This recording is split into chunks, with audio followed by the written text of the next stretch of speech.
Today's சமையல் Kongu special அரிசி பருப்பு சாதம். வாங்க எப்படி செய்யலான்னு பார்க்கலாம்.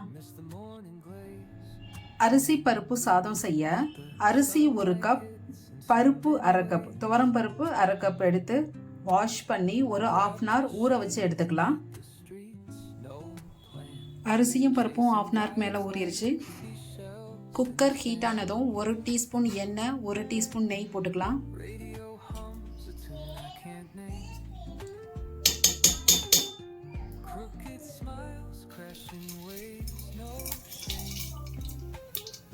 கடுகு உளுத்தம் பருப்பு போட்டு தாளிச்சுக்கலாம். ஒரு வெங்காயம்,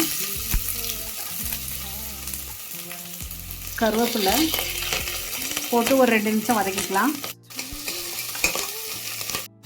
வெங்காயம் வதங்க லைட்டாக சால்ட் போட்டுக்கலாம்.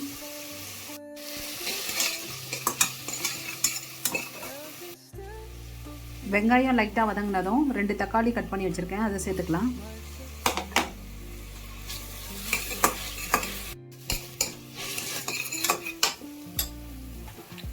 ரெண்டு பச்சை மிளகாய் கட் பண்ணி வச்சுருக்கேன், அதையும் சேர்த்துக்கலாம்.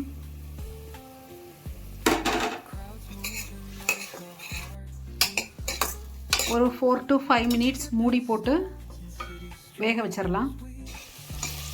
வெங்காயம் தக்காளி நல்லா வதங்கிருச்சு. இப்போ இதுக்கு சாம்பார் பொடி 1.5 டீஸ்பூன், 1 டீஸ்பூன் அளவு மிளகாய் பொடி, 1/2 டீஸ்பூன் அளவு கொத்தமல்லி பொடி, கொஞ்சமாக மஞ்சள் பொடி, தேவைக்கேற்ற உப்பு.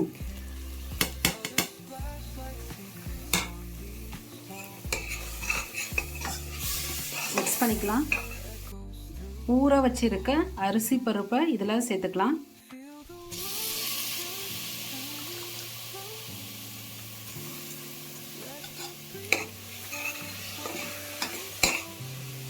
நான் 1 டம்ளர் அரிசி 1/2 டம்ளர் பருப்பு எடுத்தேன், அதனால் 3 டம்ளர் அளவு வாட்டர் ஆட் பண்ணிக்கலாம்.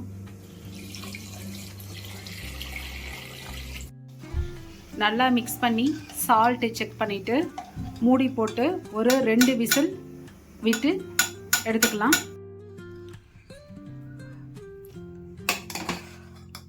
அரிசி பருப்பு சாதம் ரெடி ஆயிருச்சு. டேஸ்டியான அரிசி பருப்பு சாதம் ரெடி ஆயிருச்சு. தேங்க்ஸ் ஃபார் வாட்சிங்.